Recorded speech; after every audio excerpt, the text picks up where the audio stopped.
विवादों के बीच सच बोलने की हिम्मत, इमरान प्रतापगढ़ी की कहानी। उत्तर प्रदेश के छोटे से शहर प्रतापगढ़ की गलियों में जब शाम ढलती थी तो चौक चौराहों पर जमा होने वाली भीड़ में एक दुबला पतला सा लड़का अक्सर अपनी डायरी हाथ में लिए खड़ा दिखाई देता था। उस लड़के की आंखों में एक अलग सी चमक थी। वह सिर्फ शायरी नहीं पढ़ता था, वह अपने शब्दों के जरिए समाज की परतें खोलने की कोशिश करता था। वही लड़का आगे चलकर देश की राजनीति और शायरी की दुनिया में एक जाना पहचाना नाम बना, इमरान प्रतापगढ़ी। यह कहानी सिर्फ एक शायर की नहीं बल्कि उस शख्स की है जिसने विवादों के बीच भी सच बोलने की हिम्मत दिखाई, जिसने तालियों के साथ साथ आलोचनाओं की आवाजें भी सुनी लेकिन अपने रास्ते से नहीं डिगा। इमरान प्रतापगढ़ी का जन्म उत्तर प्रदेश के प्रतापगढ़ जिले में हुआ। साधारण परिवार, सीमित संसाधन, लेकिन ख्वाब बहुत बड़े। बचपन से ही उन्हें उर्दू, अदब और शायरी से लगाव था। स्कूल के कार्यक्रमों में जब वे अपनी नज़्में पढ़ते तो शिक्षक भी हैरान रह जाते। उनकी आवाज में एक अलग तरह की कशिश थी और लफ्जों में दर्द और सच का मिश्रण। समय बीतता गया। कॉलेज के दिनों में उनकी शायरी ने नया रंग पकड़ा। वे सिर्फ मोहब्बत या जुदाई की बात नहीं करते थे बल्कि समाज में फैली असमानता, अन्याय और राजनीति पर भी खुलकर बोलते थे। यही खुलापन आगे चलकर उनकी पहचान बना, लेकिन यही कई बार विवादों की वजह भी बना। देश की राजनीति में जब नए नए मुद्दे उठ रहे थे तब इमरान प्रतापगढ़ी ने अपने मंचों से बेबाकी से राय रखी। वे अलग अलग मुशायरों में जाते,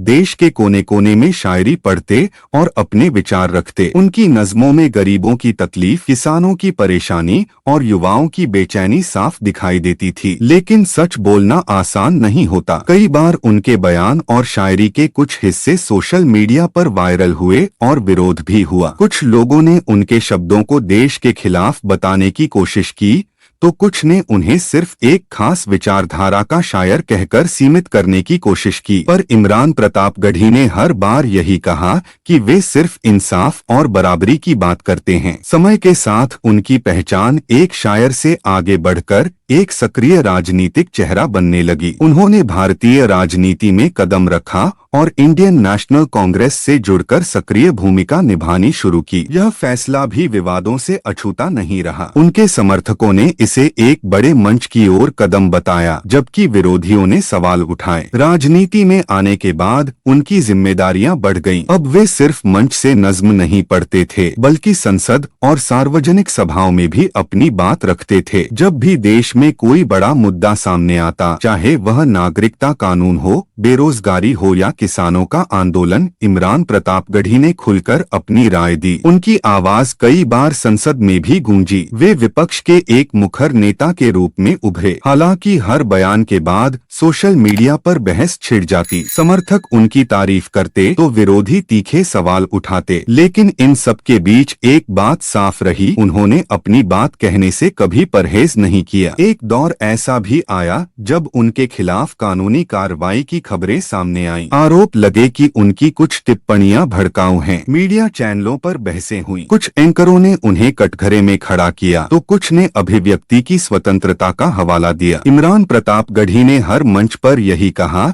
कि वे संविधान के दायरे में रहकर अपनी बात रखते हैं और किसी भी तरह की हिंसा का समर्थन नहीं करते। उनके जीवन का एक बड़ा पहलू उनकी शायरी ही रही। राजनीति में सक्रिय होने के बावजूद उन्होंने अपने शायर को जिंदा रखा। मुशायरों में उनकी मौजूदगी आज भी भीड़ खींचती है। वे जब मंच पर आते हैं और कहते हैं, मैं सच बोलता हूँ, इसलिए शायद कुछ लोगों को अच्छा नहीं लगता, तो तालियों की गड़गड़ाहट गूंज उठती है। विवादों के बीच सच बोलने की हिम्मत का मतलब सिर्फ विरोध झेलना नहीं होता बल्कि अपने इरादों को साफ रखना भी होता है। इमरान प्रतापगढ़ी की कहानी यही बताती है कि अगर इरादा साफ हो और मकसद समाज में बराबरी और न्याय की बात करना हो तो राह चाहे कितनी भी कठिन क्यों न हो, इंसान आगे बढ़ता रहता है। उनके समर्थकों का मानना है कि वे नई पीढ़ी की आवाज हैं। खासकर अल्पसंख्यक समुदाय के युवाओं के बीच उनकी लोकप्रियता काफी ज्यादा है। वे उन्हें एक ऐसे नेता के रूप में देखते हैं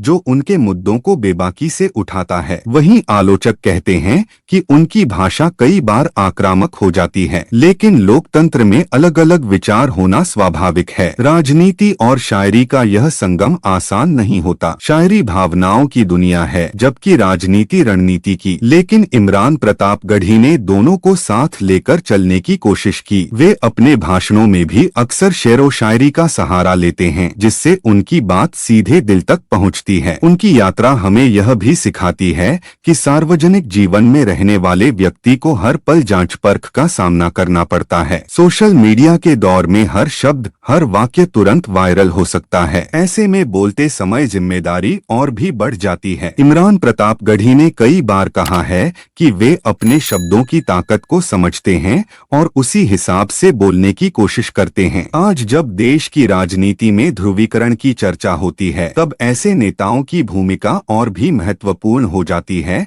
जो संवाद की बात करें। इमरान प्रतापगढ़ी की कहानी में संघर्ष है, विवाद हैं, आलोचनाएं हैं, लेकिन साथ ही एक निरंतर कोशिश भी है अपनी आवाज को जिंदा रखने की। प्रतापगढ़ की गलियों से निकलकर राष्ट्रीय मंच तक पहुंचना आसान नहीं था। यह सफर मेहनत, लगन और विश्वास से तय हुआ। उन्होंने अपने शहर, अपनी मिट्टी और अपनी जड़ों को कभी नहीं भुलाया। अक्सर अपने भाषणों में वे अपने शुरुआती दिनों का जिक्र करते हैं जब वे छोटी छोटी महफिलों में शायरी पढ़ते थे। विवादों के बीच सच बोलने की हिम्मत हर किसी में नहीं होती। कई लोग दबाव में चुप हो जाते हैं, कई लोग अपने शब्द बदल लेते हैं, लेकिन इमरान प्रतापगढ़ी ने जिस राह को चुना उस पर चलते हुए उन्होंने जोखिम भी उठाए और समर्थन भी पाया। यह कहानी अभी खत्म नहीं हुई है। राजनीति में उनकी भूमिका आगे क्या मोड़ लेगी यह भविष्य बताएगा, लेकिन अब तक का सफर यह जरूर दिखाता है कि अगर किसी के भीतर अपने विचारों के लिए खड़े होने का साहस हो तो वह भीड़ में अलग पहचान बना सकता है। विवाद आएंगे, बहसें होंगी, आलोचनाएं भी होंगी,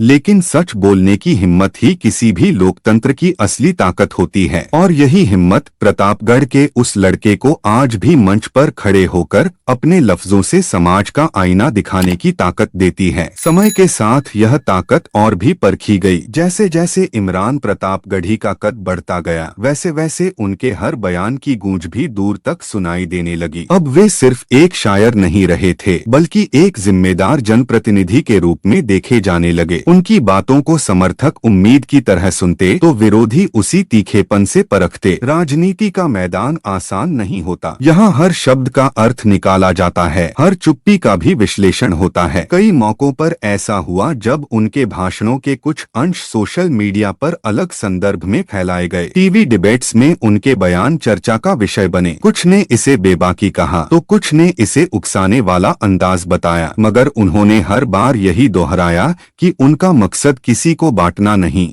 बल्कि उन आवाजों को सामने लाना है जो अक्सर दबा दी जाती हैं। एक दौर ऐसा भी आया जब देश में सामाजिक और राजनीतिक तनाव बढ़ा हुआ था। युवाओं में बेरोजगारी को लेकर चिंता थी, किसान आंदोलनों की गूंज सड़कों पर सुनाई दे रही थी और संसद के भीतर तीखी बहसें चल रही थीं। ऐसे समय में इमरान प्रतापगढ़ी ने संसद के भीतर और बाहर दोनों जगह अपनी बात रखी। उन्होंने कहा कि लोकतंत्र की असली ताकत सवाल पूछने में है और सवाल पूछना किसी भी नागरिक का अधिकार है। उनकी यह स्पष्टवादिता कई बार उन्हें कानूनी चुनौतियों के बीच भी ले गई। विरोधियों ने आरोप लगाए, शिकायतें दर्ज हुई और जांच की मांग उठी, लेकिन उन्होंने इन सब का सामना कानूनी तरीके से किया। अदालतों में अपनी बात रखी और सार्वजनिक मंचों से भी यह कहा कि वे संविधान में विश्वास रखते हैं और उसी के दायरे में रहकर अपनी आवाज उठाते रहेंगे। राजनीतिक मंचों के साथ साथ उन्होंने शायरी को भी अपनी पहचान का हिस्सा बनाए रखा। देश के बड़े बड़े मुशायरों में जब वे अपनी नज्म पढ़ते तो राजनीति का रंग भी उसमें झलकता, मगर भाषा में संवेदनशीलता बनी रहती। वे कहते कि शायरी उनके लिए सिर्फ कला नहीं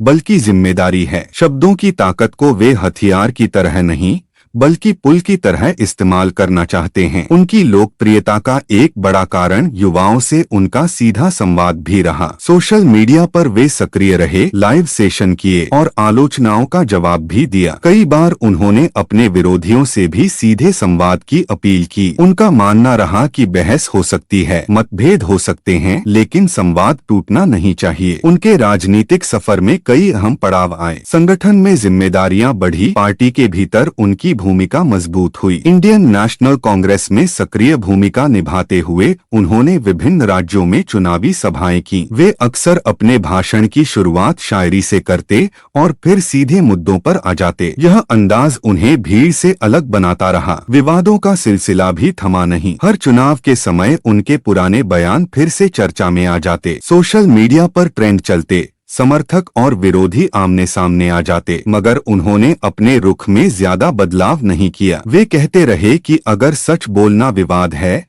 तो वे इस विवाद को स्वीकार करते हैं। उनके करीबी बताते हैं कि निजी जीवन में वे काफी शांत स्वभाव के हैं। मंच पर जितने तेज और आक्रामक दिखते हैं, व्यक्तिगत बातचीत में उतने ही संयमित रहते हैं। शायद यही संतुलन उन्हें लंबे समय तक सार्वजनिक जीवन में टिके रहने की ताकत देता है। इमरान प्रतापगढ़ी की कहानी हमें यह भी दिखाती है कि लोकतंत्र में असहमति का स्थान कितना महत्वपूर्ण है। अगर सभी लोग एक ही बात कहें तो विचारों की विविधता खत्म हो जाती है। वे अक्सर कहते हैं कि वे हर उस नागरिक के साथ खड़े रहेंगे जिसे लगता है कि उसकी आवाज दबाई जा रही है। यह दावा कितना सही है इसका फैसला समय और जनता करेगी, लेकिन उनके इरादों पर चर्चा हमेशा होती रही है। आज जब वे किसी सभा में खड़े होकर बोलते हैं तो उनके पीछे सिर्फ एक राजनीतिक दल नहीं बल्कि उनके समर्थकों की उम्मीदें भी खड़ी होती हैं। वहीं सामने बैठे आलोचक भी उतनी ही बारीकी से उनकी बात सुनते हैं। यह दोधारी स्थिति ही किसी भी जननेता की असली परीक्षा होती है। प्रतापगढ़ की उस गली से शुरू हुआ सफर अभी जारी है। राजनीति में उतार चढ़ाव आते रहेंगे, नए मुद्दे उठेंगे, नए विवाद जन्म लेंगे, लेकिन अब तक की यात्रा यह बताती है कि इमरान प्रतापगढ़ी ने अपने लिए एक ऐसा रास्ता चुना है जहां चुप रहना विकल्प नहीं है। वे बोलते हैं क्योंकि उनका मानना है कि बोलना जरूरी है। विवादों के बीच सच बोलने की हिम्मत सिर्फ एक नारा नहीं बल्कि एक निरंतर संघर्ष है। यह संघर्ष कभी मंच पर दिखाई देता है, कभी अदालतों में तो कभी सोशल मीडिया की बहसों में, और इस संघर्ष के केंद्र में खड़ा वह शख्स आज भी अपनी डायरी के पन्नों में नए शब्द तलाश रहा है, ऐसे शब्द जो उसके अनुसार समाज को आईना दिखा सकें। कहानी यहाँ भी खत्म नहीं होती। हर नया दिन उनके लिए एक नई परीक्षा लेकर आता है। कभी तालियों की गूंज ज्यादा होती है, कभी सवालों की आवाज ऊंची, मगर उनके सफर का मूल मंत्र अब भी वही है। अगर सच कहने से तूफान उठता है तो भी सच कहना बंद नहीं होगा। यही उनकी पहचान है और शायद यही उनकी सबसे बड़ी ताकत भी।